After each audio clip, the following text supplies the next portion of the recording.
kutukan dan karunia. Ku terjebak di antara dua dunia, jalani sebuah kutukan dan karunia. Ku terjebak di antara dua dunia.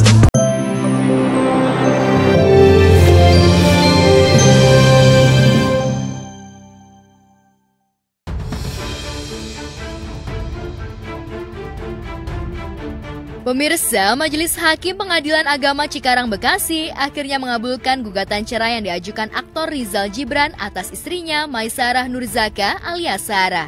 Dalam sidang yang tidak dihadiri kedua belah pihak dan hanya diwakilkan oleh kuasa hukumnya masing-masing itu, Majelis Hakim memberi kesempatan 14 hari ke depan kepada Rizal Gibran untuk menyatakan ikrar talak satu kepada Sarah istrinya. Lantas apa tanggapan pihak Sarah atas putusan cerai Rizal Gibran yang dikabulkan Majelis Hakim tersebut? Hari ini agenda putusan dalam perkara 3797. Alhamdulillah Mbak Sarah dalam rekompensinya sebagian dikabulkan.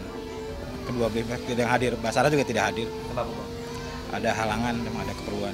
Hari ini sebagaimana agenda yang ditentukan adalah sidang putusan atas permohonan ikrar talak yang diajukan oleh klien kami, yaitu saudara Rizal Gibran. Itu dia. Nah, dalam putusan tersebut hakim telah memutuskan mengabulkan, memberi izin kepada saudara Rizal untuk menyatakan ikrar talak satu terhadap istrinya, sehingga permohonan kita diterima secara utuh oleh pengadilan, seperti itu. Cerainya alhamdulillah diizinkan oleh Majelis Hakim. Itu dalam konvensi rekompensinya alhamdulillah juga dikabulkan. Mutah juga dikabulkan, nafkah lampau dan iddah dikabulkan. Alhamdulillah. Tidak hanya mengabulkan gugatan cerai Rizal Gibran, Majelis Hakim juga mengabulkan sebagian tuntutan Sarah terhadap suaminya. Kendati nilai nominal yang dituntut tidak sesuai dengan keinginannya, kuasa hukum Sarah mengungkapkan kelegaannya karena tuntutan kliennya dikabulkan Majelis Hakim. Soal besaran nominal tersebut, kuasa hukum Sarah enggan mengungkapkan karena hal itu sifatnya tertutup dan tidak untuk konsumsi publik. Ya, alhamdulillah rekompensi kita bisa tiga-tiganya bisa dikabulkan walaupun nominalnya tidak sesuai dengan yang kita minta. Ya, alhamdulillah buat kita udah maksimal. Alhamdulillah mudah-mudahan ini bisa berjalan. Kalau untuk nominal ya maaf kita tidak bisa disebutkan di sini karena sifatnya adalah tertutup. Sementara itu, ditanya soal putusan Majelis Hakim terkait dikabulkannya tuntutan Sarah, kuasa hukum Rizal masih akan berdiskusi terlebih dulu dengan kliennya apakah setuju dan akan memenuhi tuntutan tersebut. Ya, jadi di antara jawaban-jawaban pada saat persidangan, pihak tergugat yaitu Mbak Sarah mengajukan rekonvensi, namanya gugatan balik, atas 3 hal. Pertama nafkah, yang kedua iddah, yang ketiga adalah mut'ah. Nah, dalam putusan yang mulia, saya hanya bisa depannya saja saya sampaikan bahwa mengabulkan sebahagian daripada permohonan rekompensi, seperti itu dia.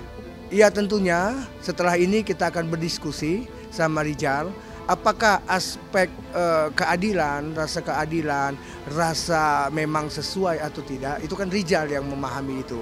Nah, dalam hal Rizal berpikir-pikir untuk beberapa saat sebelum jatuhnya ikrar talak, maka Rizal kita berikan kesempatan, sebagaimana hukum juga memberikan kesempatan pada dia untuk berpikir apakah menerima atau dia menolak atas putusan hakim terkait dengan rekompensi mereka. Sekarang kan tinggal bagaimana keikhlasan beliau memandang, merasakan putusan ini, apakah sudah sesuai atau tidak. Yang dia harus berpikir bahwa ini kan dia diminta oleh hakim untuk memberikan nafkah, iddah dan mut'ah. Sedangkan di sisi lain dia juga secara individu dengan Mbak Sarah kan lagi ada konflik yang luar biasa yang membuat dia merasa dirinya itu telah dicemarkan nama baik dan sebagainya. Namun kita memang secara profesional menyampaikan kepada Rizal untuk memilah persoalan mana yang terkait dengan hubungan rumah tangga yang telah diketok palu oleh hakim dengan yang lainnya yang dia melakukan upaya-upaya hukum, laporan polisi dan sebagainya, begitu.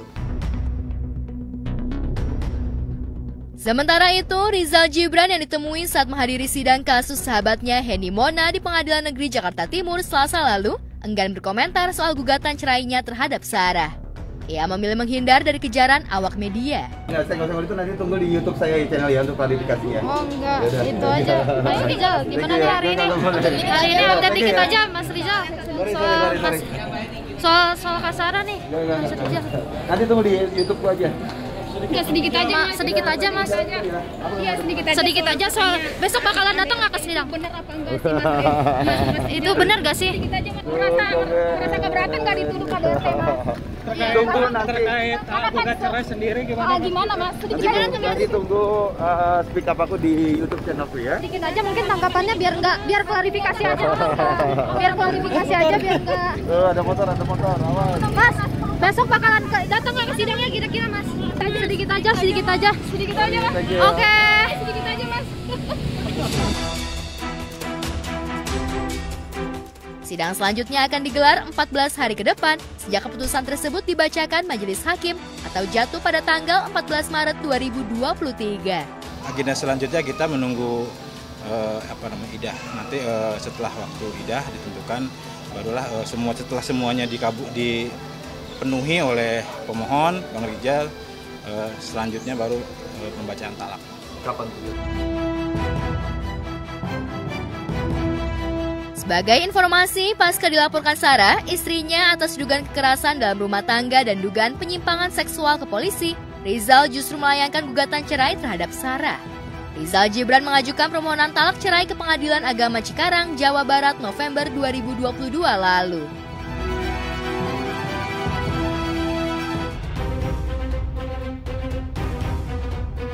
Beralih ke kasus sidang cerai lainnya, sidang perdana perceraian pedangdut Lia Ledista atas suaminya Muhammad Munawir Najib digelar di Pengadilan Agama Jakarta Selatan.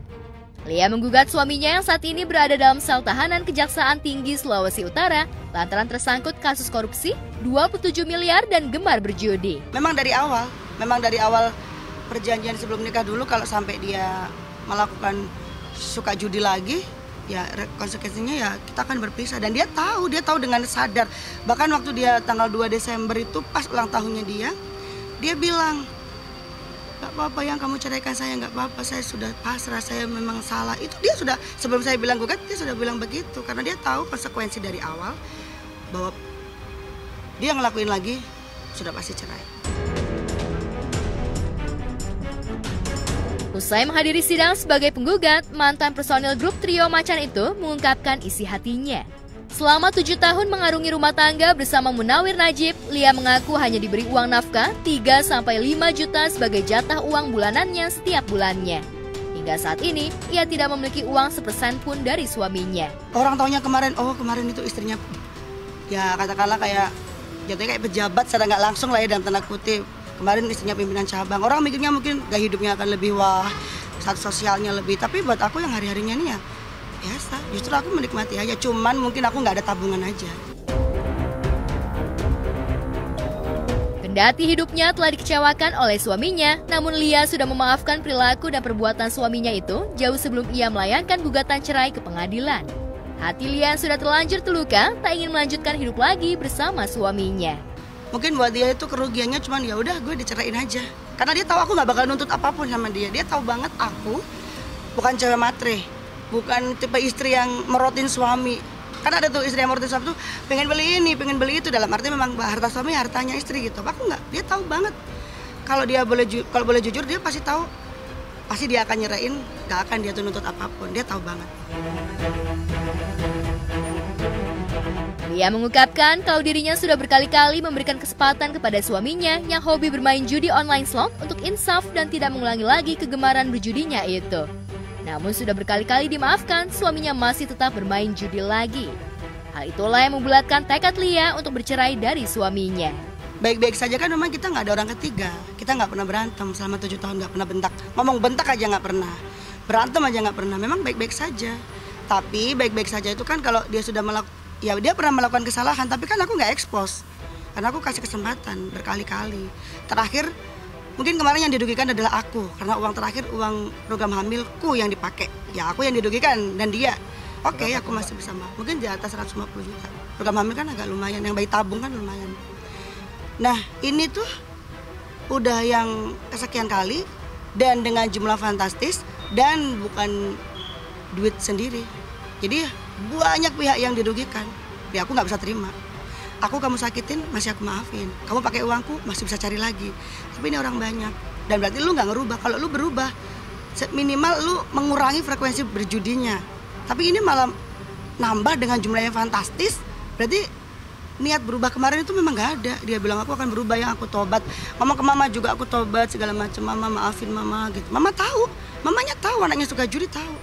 Sudah dimaafin, sudah kayak sudah bertobat gitu loh. Ternyata Desember jeder langsung 27 apa nggak syok?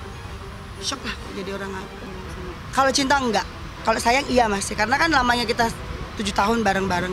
Karena kalau aku cinta kayaknya nggak bakal sampai nyerahin dia deh. Karena kan cinta tuh udah yang paling dalam banget ya kalau buat aku. Bukan aku karena begini aku bilang nggak cinta, enggak. Sayang iya. Makanya aku belum mau ketemu dia, takutnya berubah namanya hati kan ya. Soalnya sayang itu lebih normal, lebih kayak nggak bisa, nggak enak nih, nggak tega. Kalau cinta kan kadang marah apa gitu, terus menggebu-gebu kalau marah sama dia. Aku nggak, aku tuh lebih kayak sayang. Aku tuh sayang sama dia, jadi kok bisa ya dia tuh kayak gini gitu. Makanya aku nggak mau ketemu dulu. Kalau ketemu mama, karena sayangku sama dia lebih besaran sayangku ke mama, ke mertua gitu. Takutnya mama nelpon nangis-nangis, waduh aku langsung goyang, langsung pikiranku langsung berubah pikiran. Makanya aku nggak komunikasi sama sekali.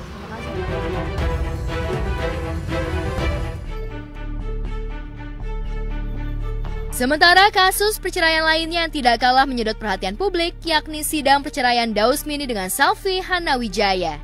Sidang kembali digelar di Pengadilan Agama Depok, Jawa Barat, setelah pada sidang sebelumnya sempat ditunda lantaran keterlambatan pihak Selfie dan kuasa hukumnya datang ke pengadilan. Kendati agenda sidang kali ini masih mediasi, tapi tampaknya baik Dausmini selaku tergugat dan Selfie selaku penggugat sudah bulat ingin berpisah. Upaya rujuk yang dilakukan kedua belah pihak sudah ditempuh, namun begitu hasilnya tetap berakhir buntu tanpa ada kesepakatan rujuk. Bismillah ya kan, minta sama Allah hari ini diberi kelancaran ya kan, tidak ada hal-hal yang kayak kemarin lagi. Pokoknya semuanya yang terbaik lah Daus minta gitu kan, dan juga minta doanya ya pemisah.